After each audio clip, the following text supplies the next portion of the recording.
găsit tuturor! Vrei să știi cum poți evita dezamăgirea în dragoste?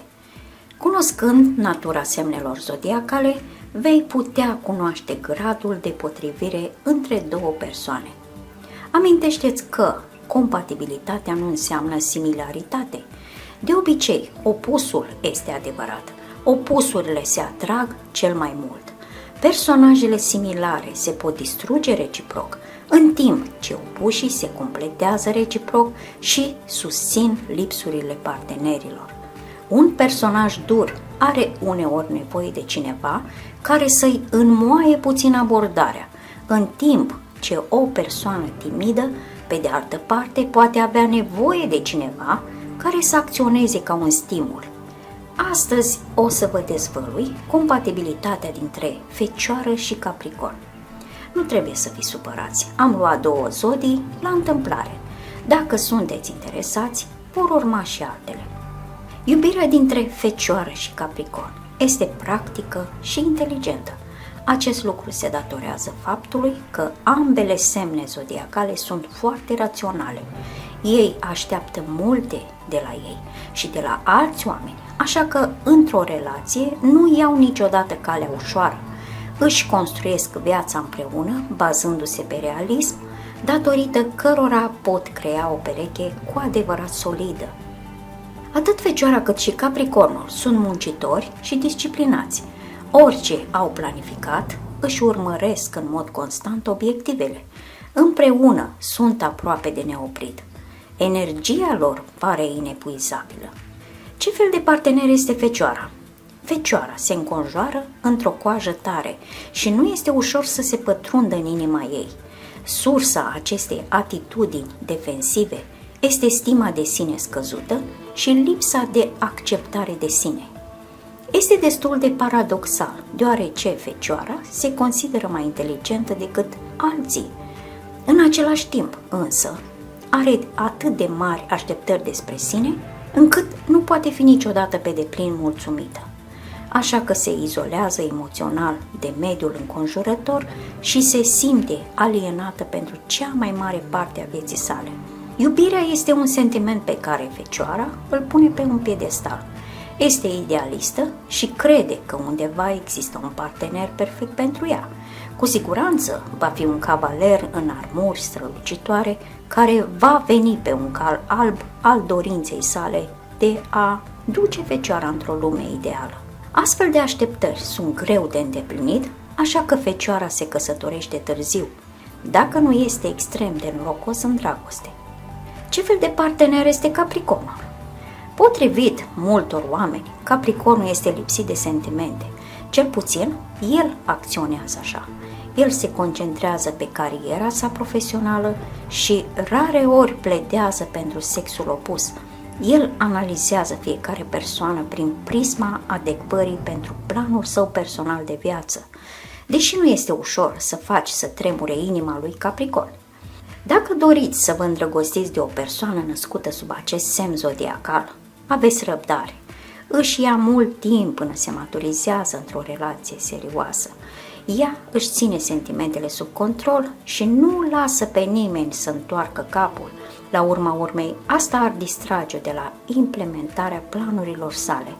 Odată ce Capricornul își lasă sentimentele să înflorească, va face o impresie uimitoare.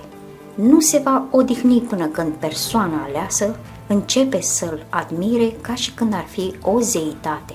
O astfel de iubire poate fi cu adevărat fierbinte, deși trebuie amintit că Capricornul va fi destul de cool în viața de zi cu zi.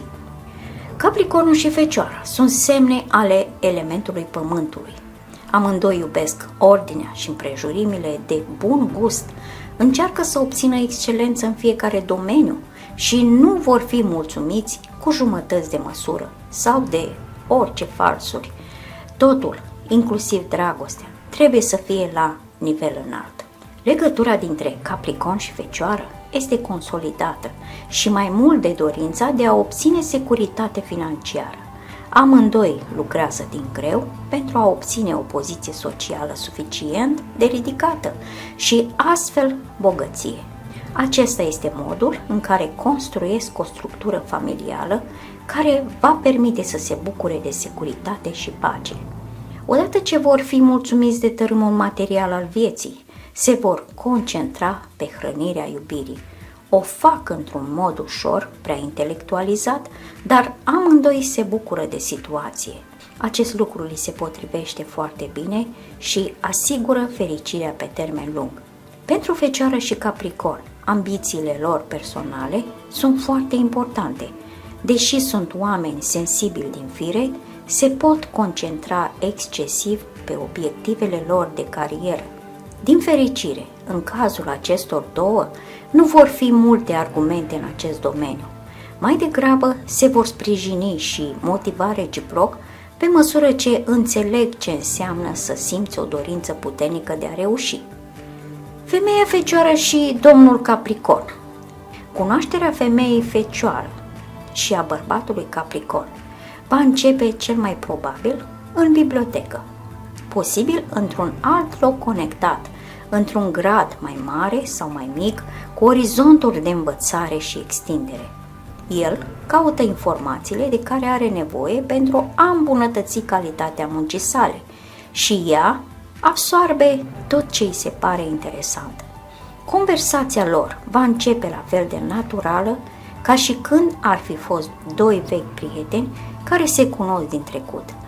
Femeia Fecioară este extrem de inteligentă și este în continuă căutare de cunoștințe. Îi place să vorbească cu ceilalți despre tot felul de idei. În plus, îi plac oamenii care doresc să aibă un impact pozitiv asupra societății. Se întâmplă ca bărbatul Capricorn să fie exact genul de bărbat care ar fermeca o femeie Fecioară. Procesele de gândire aranjate în mod similar ale acestor doi sunt incontestabil cauza atracției dintre ei. Femeia Fecioară îl urmează intuitiv pe bărbatul Capricorn. Ea se îndrăgostește imediat de mintea lui și, în timp, începe să-l adore pentru tot ceea ce reprezintă. Un cuplu format dintr-un bărbat Capricorn și o femeie Fecioară sunt dedicați carierei lor și sunt în regulă să vină acasă târziu. Uneori trebuie să faci sacrificii pentru a atinge obiectivele carierei. La urma urmei, succesul nu vine niciodată fără efort. Cei doi sunt foarte conștienți de acest lucru, așa că amândoi își hrănesc dragostea în așa fel încât să nu interfereze cu dezvoltarea lor personală. Există foarte puține amenințări potențiale pentru o căsătorie între o femeie Fecioară și un bărbat Capricorn. Amândoi au nevoi similare, ceea ce le permite să se bucure de timpul petrecut împreună. De asemenea, pot urma o carieră fără gelozie sau senzație de ignorare. Există vreo slăbiciune în această relație? Totul depinde de circumstanțele specifice. Pot exista situații în care unul dintre ei se concentrează prea mult pe muncă și își neglijează familia. Cu toate acestea, sunt cazuri sporadice. Acest lucru se datorează faptului că Fecioara femeie și Capricornul bărbat știu să se atragă reciproc, așa că vor găsi întotdeauna ceva timp pentru a lua o pauză de la serviciu și pentru a rămâne împreună. Acum să vedem cum este relația dintre femeia Capricorn și bărbatul Fecioară. Femeia Capricorn și bărbatul Fecioară sunt capabili să se conecteze la nivel personal și mental. Îi este greu să dea dovadă de afecțiune, dar lui nu îi lipsește răbdarea. Un bărbat Fecioară are, ca nimeni altul, abilitatea de a înțelege femeia Capricorn la nivel emoțional. În plus, își poate aprecia stilul de viață și nu are nicio rezistență la satisfacerea oricăror nevoi pe care un partener le poate avea. De fapt, perechea formează o relație puternică, de încredere, care este aproape indestructibilă. Femeia Capricorn are un simț al umorului, care va oferi nivelul corect de relaxare. Un bărbat Fecioară este de obicei supra-solicitat, așa că cineva care îl poate înveseli este o comoară de neprețuit.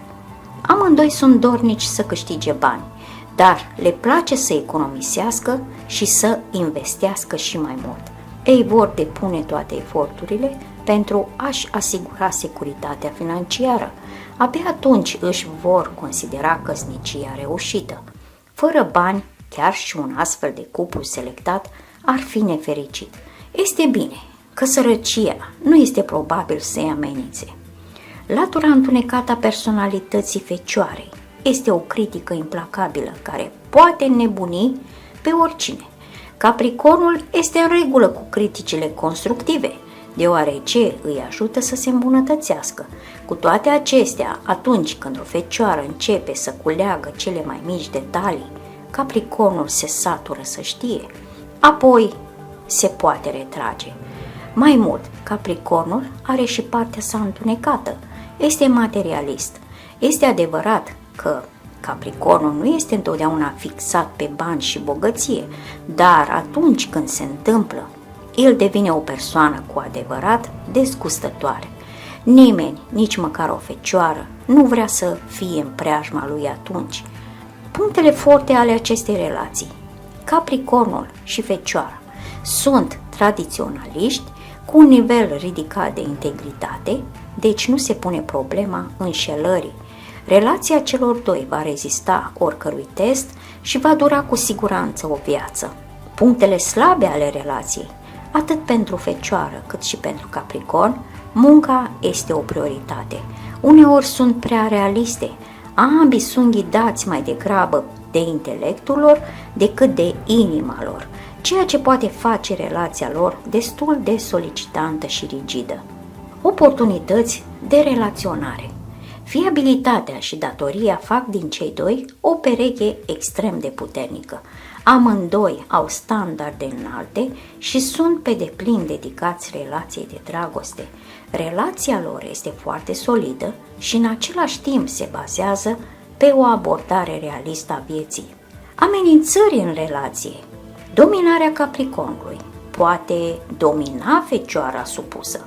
Rezultatul va fi, dacă ambii nu sunt atenți, să aibă experiențe și nemulțumiri foarte dificile în relație.